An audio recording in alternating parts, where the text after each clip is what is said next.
Welcome, everyone. Good afternoon, good evening.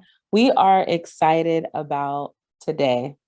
Today is the celebration of World Environment Day. So we are very excited. Here is another virtual chat 22.5 celebration of World Environment Day. And today, our special guest is Marissa Roland. We are so excited to have you on this evening just to talk about what you do, how you got into science, and just more of Environmental Day. Again, as our viewers who are new and people who don't know, but our segment is 30 to 60 minutes long throughout the year, where professionals just like us or just like you share their STEM and business career journey.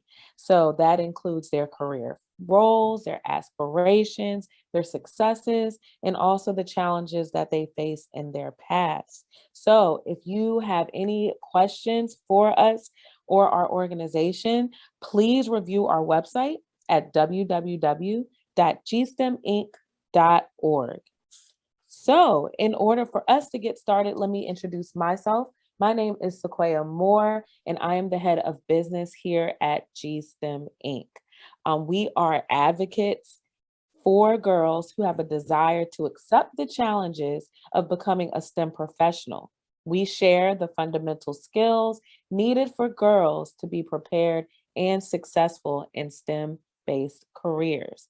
Our mission is to instill confidence, determination, critical thinking, and teamwork while molding the minds of girls for the future of true innovation. So we are very excited on today, again, for Environment Day. Just explaining just a few things, like I said earlier, this is going to be a 30 to 60-minute segment talking with Marissa on today about Environment Day. So I just want to give you all a background about her. Marissa Roland. Marissa is a conservation district coordinator with the Virginia Department of Conservation and Recreation. She received a Bachelor of Science degree from Virginia Commonwealth University, VCU, whoop, whoop, and a baccalaureate certificate in sustainable innovation in 2019.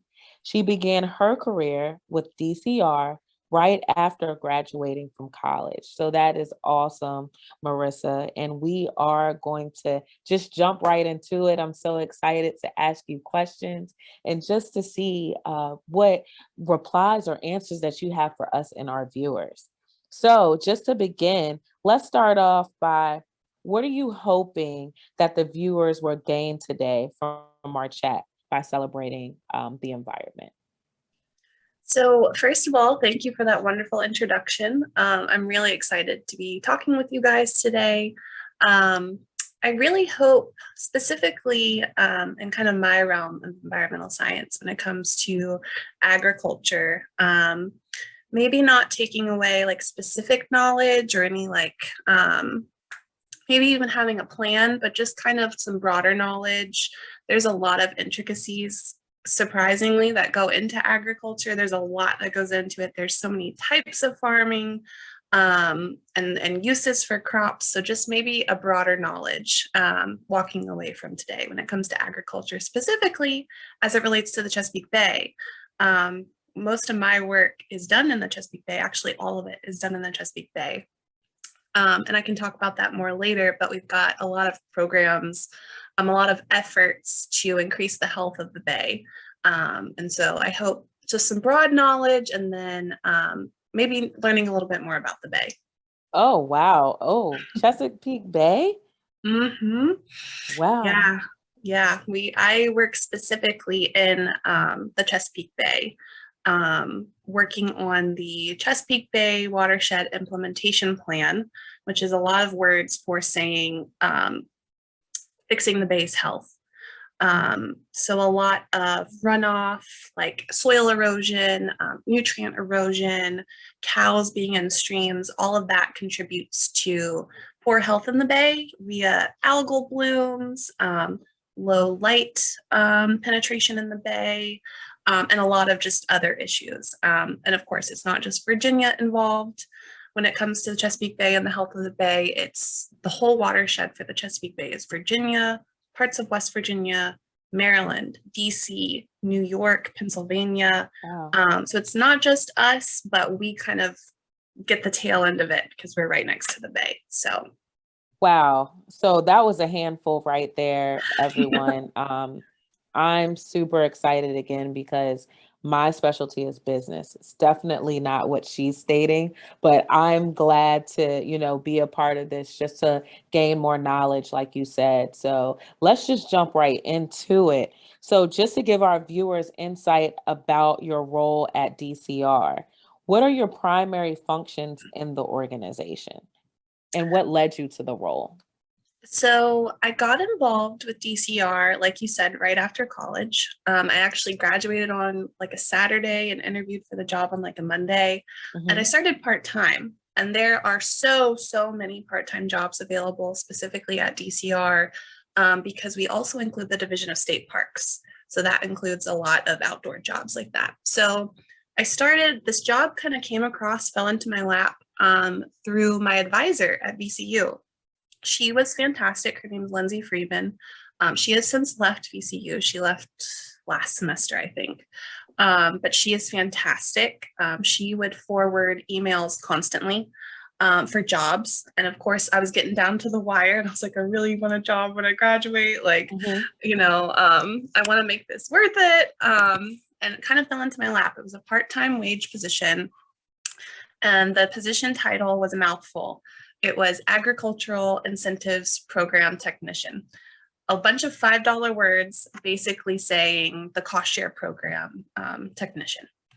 And I can talk about cost share later, but it was a part-time job. I interviewed for it. I got it. They were like, it's okay that you don't have a background in agriculture, because I didn't expect to land a job in agriculture. I went to an urban school. I have a certificate in sustainable innovation. When you think sustainable innovation, you don't necessarily think of farms, even though farms contribute significantly to pollution. But so I started this job about 6 weeks before COVID. And so I got out in the field, I checked out, I saw what cattle exclusion looked like. I looked at riparian buffers, I looked at cover crop. Once you've seen one, you've seen them all. And then I did some odd jobs, just kind of special projects. And I really do appreciate the chance that DCR took on me, because at the time, the division director was in on my my interview panel. And so it really felt like someone was really taking a chance on me, even though I didn't have the background they were looking for. So I did that job for a while, did some odd jobs, special projects, really got a chance to kind of grow into my skills and show what I had, which was just a fantastic, I feel so blessed that I got to do that. And then a couple months into COVID, so about October maybe, my position, the Conservation District Coordinator, or CDC, as we call it at DCR, we have lots of acronyms, opened up. And this job is a liaison from the state to local soil and water conservation districts. If you've never heard of soil and water conservation districts, they are 47 political subdivisions of the state.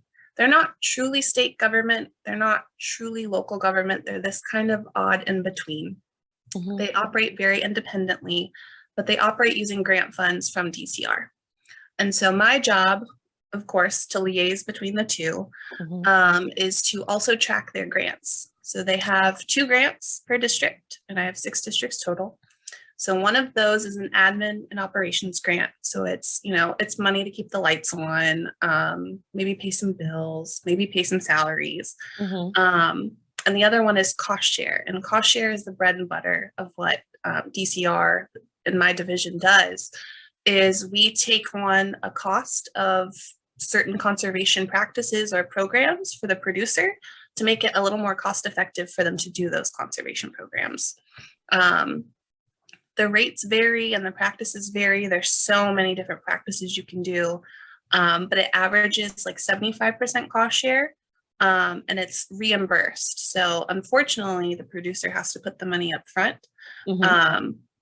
but it's a really good way to kind of get them interested in things maybe they wouldn't be interested in before. So I do the liaison part, I do the grant part, I provide, technical assistance. So if they want to put in like an engineered practice, I am not an engineer, but I can give them some technical input, like what are the requirements? Is this a good idea? What's the best thing to do? How does the program work? And then administrative assistance as well. So when it comes to them reporting their financials, outreach, marketing, all sorts of things. I kind of feel like a jack of all trades in a way. I was about to say that. Yeah.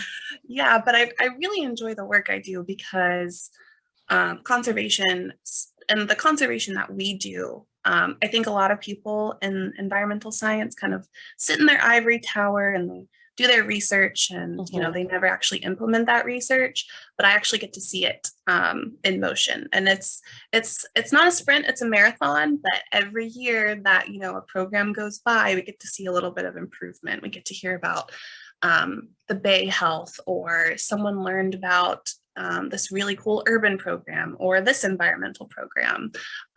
So working with districts gets me to dip my toes in a bunch of different areas, which is really great. That's awesome. I think one thing that you said was very important, even everything that you said was important, but one thing that stuck out to me was the fact that, this position became open because you started part-time. So this position became open and you said, you know what, let me just go for it. And now you're the jack of all trades, like stated.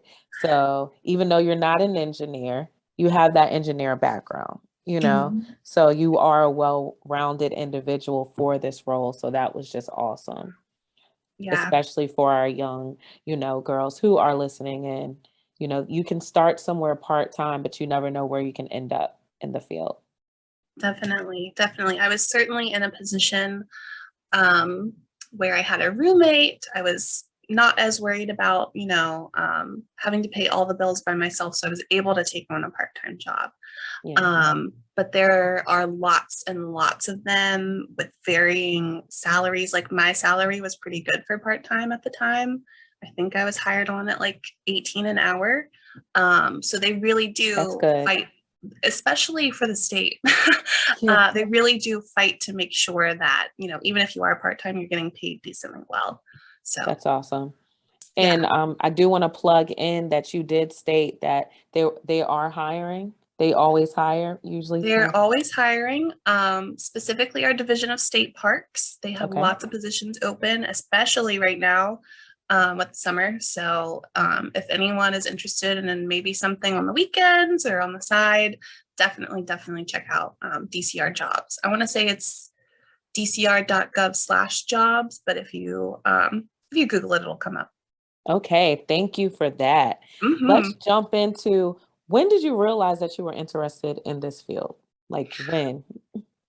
So environmental science, I was always kind of interested in. Okay.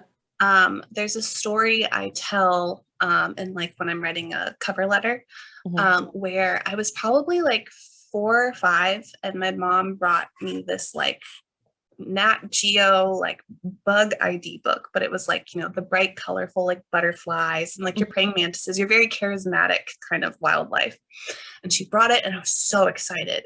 And my grandmother ran a laundromat. And so there was this big open field beside it. And so we would go run around and play. And I was so excited because I couldn't wait to find out like what the bugs and the butterflies I saw were. And the very day I got it, I was able to find this like specific praying mantis. And ever since then, like I was just enamored with, the world around us. And so I always knew I wanted to do something with science, but I wasn't sure what. And I kind of played around with biology. I thought about, being a doctor and things like that. And I was just like, I don't know, it's just not really what my passion is. And then I found environmental science, which kind of married, love of the outside world plus science plus getting to do a bunch of different things.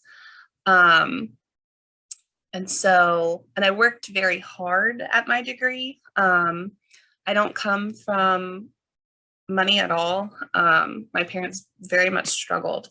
And so higher education was pushed on me, but it got to a point where I was like, I don't know how I'm going to make this work. And so I actually ended up doing community college for a little bit, went to school for a year and was like, this is too expensive, did community college. And then because I was going after a STEM degree, that actually gave me even more grants when I went back to school. And that helped out a lot. Awesome. Thank you for sharing that. That is good information.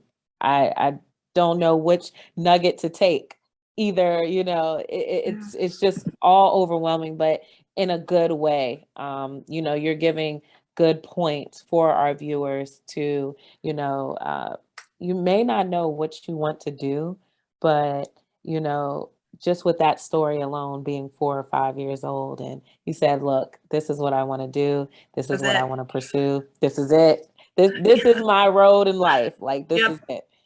That's awesome. So that leads us into our next question. Why do you believe environmental issues are important? You stated you loved how life was, the environment when you were young. So, let's fast forward. Why do you think that's important now? Environmental issues are important now because they affect everybody, regardless of where you live. If it's close to the shore or it's in the middle of the country landlocked, it's going to affect us all. And environmental science isn't just, the grass is growing. It's not just agriculture. It's meteorology. It's the weather. It's climate science. It's food science, pollution. There's so many parts of it. It's just such a big, all-encompassing thing. And like I said, it affects us all. Sorry. Oh, no, you're fine. Yeah, it affects us all. And I would say climate change as well is something that's on our minds. Weather is getting harsher, our shorelines are eroding faster, our storms are a lot worse. I know here in Richmond, I've suffered some pretty bad flooding in just, the last year that I've moved back up here. Mm-hmm. We're not even in we're upland, we're not by the shore. And even where I come from, down in Tidewater, Virginia, we are being impacted out of the country. It's one of the most impacted places by climate change, just because we're so close to the water. It's near and dear to my heart because I grew up down there, but I think really my thesis is, it affects everybody. Everybody should have some kind of stake in it. Some kind of knowledge about the world around us, and not just go through it kind of existing, I guess. Yeah, that totally makes sense. I don't have a science background, but I would have thought, environmental, oh, it's the grass, oh, it's the trees, oh, it's just everything that I see. But thank you for, breaking that down. It applies in every little bit of aspect, environmental. So how do you define sustainability? Oh, that's a great question. Sustainability to me is the ability to persist. So the ability to persist pretty much indefinitely. Mm-hmm. And I know that's really it's not very specific, but I think about like I said, I have a certificate in sustainable innovation, and that required a lot of sustainability work. And one course, probably my favorite course I ever took in college, was a course called Sustainable Societies. And it talked about sustainability, what it is. It's, you have some kind of process, something, and it's the ability of this thing to persist and to go on. Mm-hmm. And they broke it down into sections beyond just the environment and soil and food production. It was, you need to educate women. You need to have, once the homelessness rate goes down, that is an indicator for a sustainable society. People have somewhere to live, people have food to eat, things like that. So I would say, yeah, the ability to persist and exist kind of indefinitely. And I think certainly you can layer that with kind of an equity filter, I guess, too. providing people what they need to persist, I guess. Yeah. Okay, so you basically answered, what does sustainability have to do with the environment? Right. Yeah. Yeah, you led right in, so it is very important. You said ability to persist. Mhm. Awesome. So what is climate change and how does it impact our lives? So climate change is this very contentious topic. Climate change is this, I will say, idea or theory, although there are facts to support it, that human impact has altered our climate. Whether that means we have, like I said, we've got these bigger storms, and that's a result of, pollution, increased atmosphere temperature is a big part of climate change. And when people hear climate change, they used to say this phrase, global warming, which is true. The ozone layer around the Earth has a hole in it that has been caused by human pollution, essentially. And oh my goodness, the Earth does have kind of cycles for its climate. Like it can go into an ice age and then come out and be a little warmer. And we've seen that through, geological surveys, things like that. But this period has been so rapid and it has coincided with kind of human innovation as well, that things are getting a little scary because it's happening so fast. Going back to my point about kind of global warming, that's what people heard or people used to say. But the term is climate change now, because we're realizing it's not just heating up. That heating up can also lead to this polar vortex. If you heard about that a couple of years ago, where the Arctic air kind of extended down and created these really frigid temperatures at a time when they shouldn't be.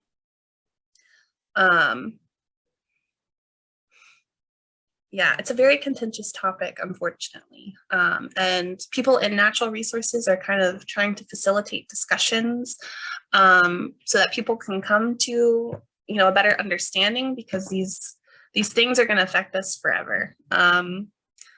We're working to, the Paris Climate Agreement is one kind of national, I don't know what the word I'm trying to think of, but some kind of agreement that kind of the world is trying to come to reach these goals where we're not increasing the climate too much. We allow for, I think it's like a 2 degrees Celsius increase overall.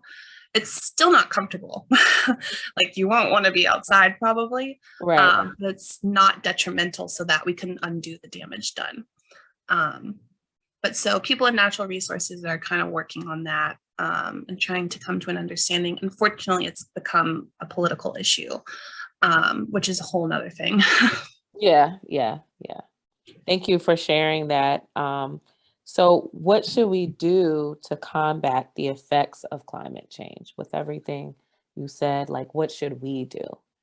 So certainly individuals can be, sustainable, recycle, use your water bottle. But it really comes down to kind of massive scale change. We really need these large corporations and larger conglomerates and governments as well to kind of understand the impact of climate change and the fact that some of it will be irreversible if we don't act. And I think the more, again, we can facilitate those discussions so that it's not a political issue, it's going to be for the better. Once we realize, again, the environment impacts everybody needs to have a stake in it, I think we can start to kind of,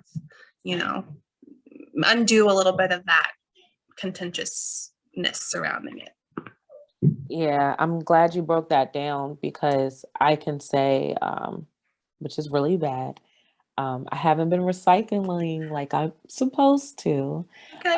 But I need to start, especially with the information you're giving me, because we have a big impact on the environment. So when we see trash on the ground, when we see plastic bottles in the water, not only is that impacting us, but it's impacting the animals, the wildlife, you know. So we as humans, we as people need to do better at trying to have a better environment, you know. And then for our next generation, we just have to do better. And that's what I'm Yeah. hearing. Yeah. I really, sometimes the topic of, it gets shifted to individuals a lot, which, like I said, of course everybody can be, more environmentally friendly, more Yeah. sustainable, those things. But it certainly is those big groups of people, whether it's a government or a corporation or some kind of organization, um, being mindful and aware of it, facilitating those discussions. And then I think having some kind of tenet of sustainability or some kind of sustainability goal Yeah. is a great way to look at it as well. Okay. Thank you. Thank you so much. That rounds up in a nutshell, everyone. Our first segment. We're gonna just take a quick commercial break. Marissa, you can get water. I'm gonna just give, our upcoming events here at GSTEM. We are so excited about what is taking place. GSTEM Week 2022, everyone. We are gearing up this year. Girls Revolutionize. That is our summer program that we do for the week for our young girls. The dates are July 11th through the 16th. So, just to give you a breakdown for you, Marissa, and for our viewers, this is a week-long program that will focus on one STEM and business subject per day. Each subject focused day will have professionals from the field to discuss their career journeys, including their roles at their respective companies, any challenges and advice to help the participants in their own journey. Also, the participants will be exposed to hands on activities and real world problems to teach fundamental STEM and business skills. So those skills will involve groups, projects that will allow the participants to create and present their innovative solution to their guardians at the end of the week. Also, our GSTEM volunteers and sponsors at the end of the week. So the girls will be learning all through the week, and then they'll do a big presentation at the end to show their parents and to show our volunteers and sponsors at the end. Last year, that was our kickoff.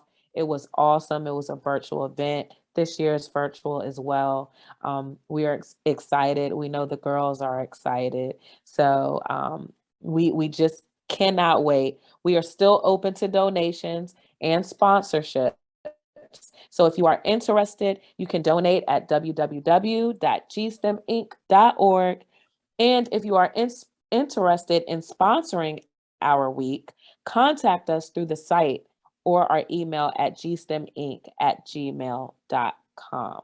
So, Marissa, if you know anyone who would like to donate or sponsor, please advise them to go to www.gsteminc.org. And for our viewers on today, you can email us as well at gsteminc@gmail.com. So that's what we have coming up. Again, I want to highlight GSTEM Week 2022, Girls Revolutionize. Dates again is July 11th through the 16th. And that will make our way into our second portion of our segment on today, improving the environment. So part 2, improving the environment. So we had a GSTEM chat previously called What is Agriculture? What should we be doing to ensure sustainable crop production? So crops are kind of the bread and butter of the districts that I service. In fact, a majority of the eastern part of Virginia is primarily agronomic. And when I say agronomic, I mean growing crops for sale for food. things like that. Mhm. Something I'm really passionate about when it comes to crops is nutrient management is probably the easiest thing you can do. DCR specifically offers free nutrient management planning services. There are paid planners across the state.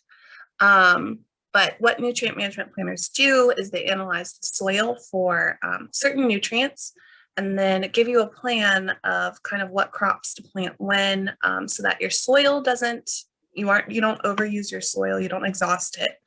And then you suck up the right nutrients so that when you do have rain, it doesn't wash off into the bay and do all those things we talked about. So certainly starting with nutrient management planning, because again, DCR offers it for free, and it's just a really simple thing. And that actually opens the door as far as cost share goes to a lot of practices. It's a requirement for a lot of our practices. And we offer them for farms as small as 1/4 of an acre, which is very, very small. So yeah, nutrient management definitely, because then you can start experimenting. Once you kind of work on the health of your soil, then you can start kind of planting more things, do cover crop. Maybe it's a harvestable cover crop and you can make some money off of it, and just kind of build up the health of that soil. Okay, interesting. So, what are some of the barriers to farms adopting conservation programs? The biggest one is always going to be money, Money. is certainly funding. We're kind of, when we talk about like equity and things like that, we have started to kind of realize, I say we when I'm speaking about kind of just farmers and producers Yeah. and districts and things like that. A lot of farmers who are underserved, Black farmers, Hispanic, Native, women, they cannot put up front whatever the amount is to cover the practice. Like I'll take, for example, more expensive practices like your cattle exclusion, where we're doing a lot to reduce our runoff in the bay. But it's expensive to put up fencing and drill a well and put in shade and plant trees, that a lot of those producers can't put those costs up front because those practices can be really expensive. They can be, upwards of $150,000, and the Wow. materials cost too. So certainly, putting the money up front and then kind of that gap. I talked about how a lot of our practices are like 75% cost share. You still have that 25% where producers need to kind of take that out of their own pocket. So I would certainly say definitely funding and money. And then I would say another much smaller part, farmers are very good about keeping up with news and kind of innovation and things like that. But just education in general. There are some people who are just kind of stuck in their ways. But I think education, being willing to experiment with those new cover crops, doing a test plot to kind of try stuff out.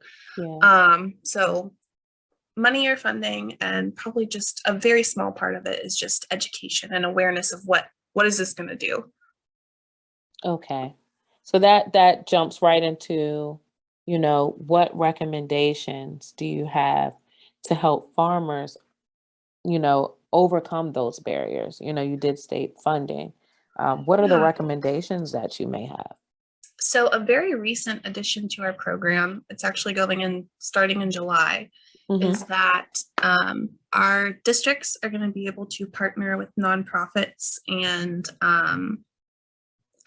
I'm not sure if it's private organizations, but they'll be able to partner to kind of make up for that 25% or that 75%.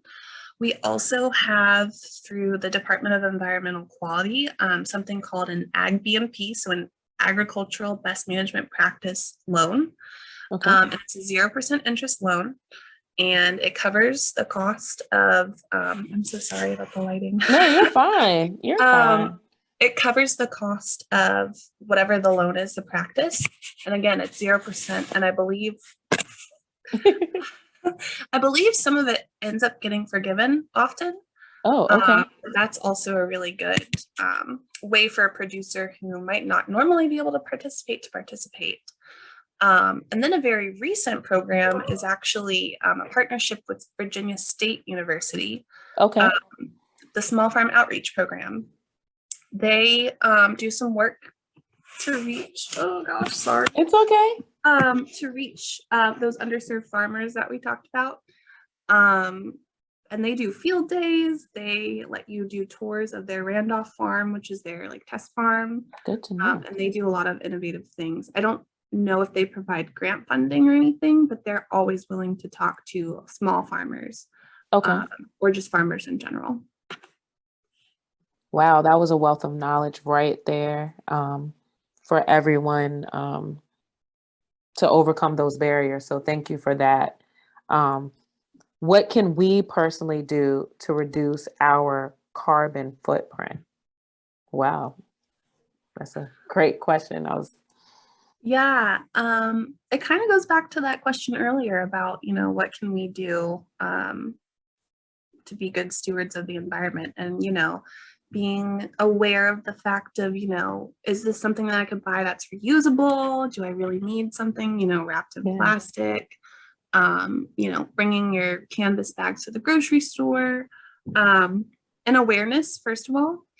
And then there's actually this website that'll ask you a bunch of questions, and I can't think of what it is off the top of my head, but it's like a carbon footprint quiz, basically. And you tell them how much you drive every week, how much you shower, what kind of place you live in, like if it's updated or not, and it tells you your carbon footprint.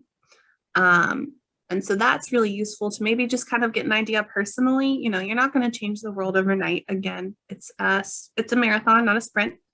But awareness, certainly. And then you can start kind of figuring things out, cutting down, like I said, being aware of plastics.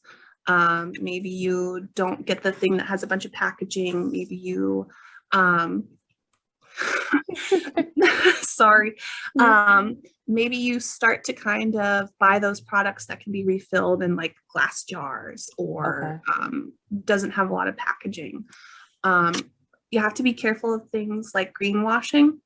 And what greenwashing is when companies say they're very environmentally friendly. They, put nice like logos. They say they're doing this, they're doing that, when in reality, it's still harming the environment. Maybe there's still a bunch of plastic involved. Maybe an ingredient in their product, like I'm thinking of sunscreen specifically, harms the very, wildlife they're saying they're trying to protect. So certainly an awareness is super, super important when it comes to environmental issues, because as you can see, I've talked about a bunch of stuff, and just that knowledge is really important. So do your research. Okay. Now, are you the ones, this is off record, but are you one of the ones who, like, say for instance, we're at the grocery store and I'm the one that gets plastic or paper?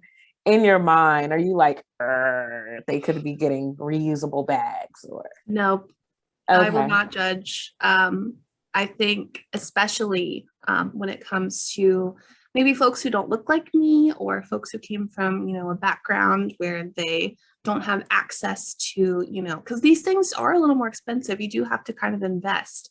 The convenience and kind of just using what is available to you, certainly will not judge. Okay, I'm glad you said that, because you never know, for viewers who are listening and who are like, man, I can't afford that reusable bag. I really want to save, so my way of saving is to save my bottles, or so I'm glad you said that. So thank you for that. So at GiSTEM, our mantra is to instill confidence, influence, of course, critical thinking, and inspire the next generation of women in STEM.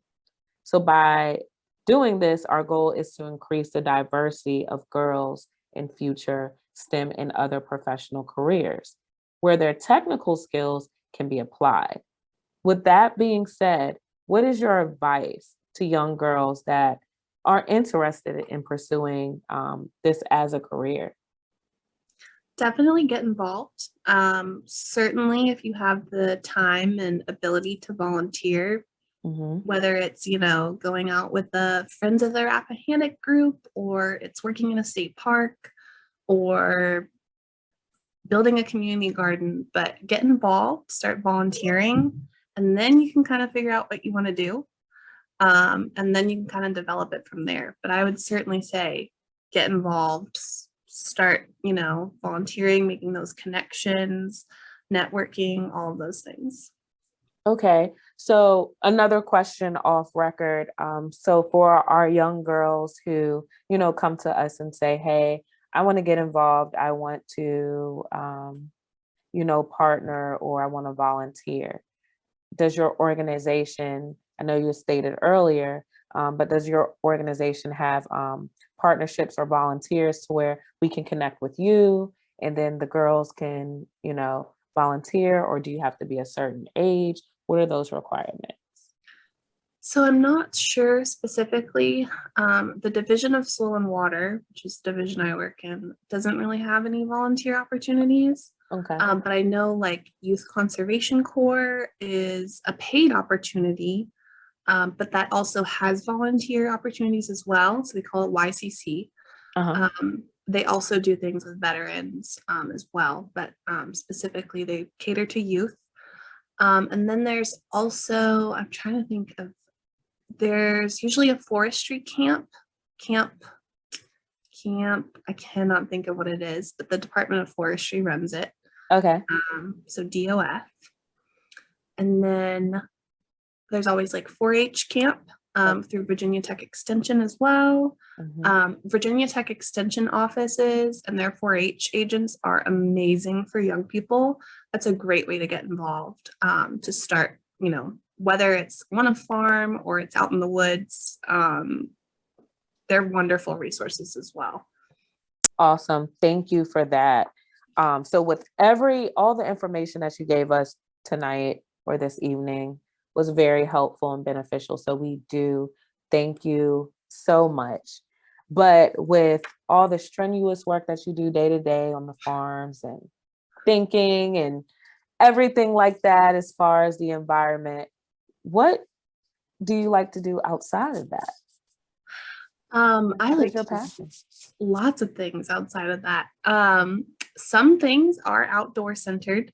So like I love to go kayaking and hiking and just on a walk. I don't like to camp. I do not like to sleep on the ground. I love being outside, but I do not like to sleep on the ground. But then I read.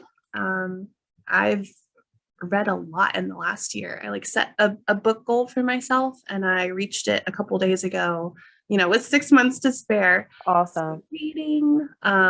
I have my 2 cats. So that's Binks right there. And then Calcifer was kind of flitting around. I'm also a very I try a bunch of things and I'm very seize the day. So I try a bunch of hobbies. Like I've got some embroidery I'm working on. All sorts of things. I took up a second job working at King's Dominion, being a trainer. Shout out to them. Because I just loved working in theme parks when I did it. So I try to stay busy. Certainly. But yeah, definitely stuff. I like a lot of things that are outdoors, but then I like a lot of things that are not. So that's awesome. And I think that's what brought you and I here today. I mean, we know each other, but it was that, hey, I don't like sleeping on the ground. You had said that in training. I don't like sleeping on the ground. And then you said environmental science. And I was like, wait a second. So the power of networking, right? I would have never known. You have this large plethora of information. And, you come from the background, like you said, you didn't have a lot of money. Your parents struggled, but, you worked hard to get where you're at. And I think that's important for our viewers to know. So again, thank you so much, Marissa Roland. We thank you so much on this evening. You could have chose to do anything with your time, but you spent it here with GiSTEM. So we do appreciate it. And again, my name is Sequoia Moore. I am the head of business here at GiSTEM. And I just want to reinstate that our GiSTEM week is coming up, 2022. This is our summer virtual program. It is July 11th through the 16th. Again, July 11th through the 16th. And our next GiSTEMChats event will be virtual 22.6, and it will be the insight on aviation. So that will be interesting, and that will be August 16th at 7 o'clock. So please stay tuned for announcements for that. Again, our next GSTEM chat will be August 16th, and the topic will be insight on aviation. So we appreciate all of our guests who have tuned in. We appreciate all of our guests who have spoke to our girls with our chats, our viewers for tuning in like always. Please follow us on Instagram, LinkedIn, and Twitter at GSTEM Inc. If you have any questions again, or would like more information, please know that our website is again, www.gsteminc.org. We cannot wait to see you at our next GSTEM chat. Thank you. Have a wonderful evening, everyone. And thank you again, Marissa. Thank you. Thank you.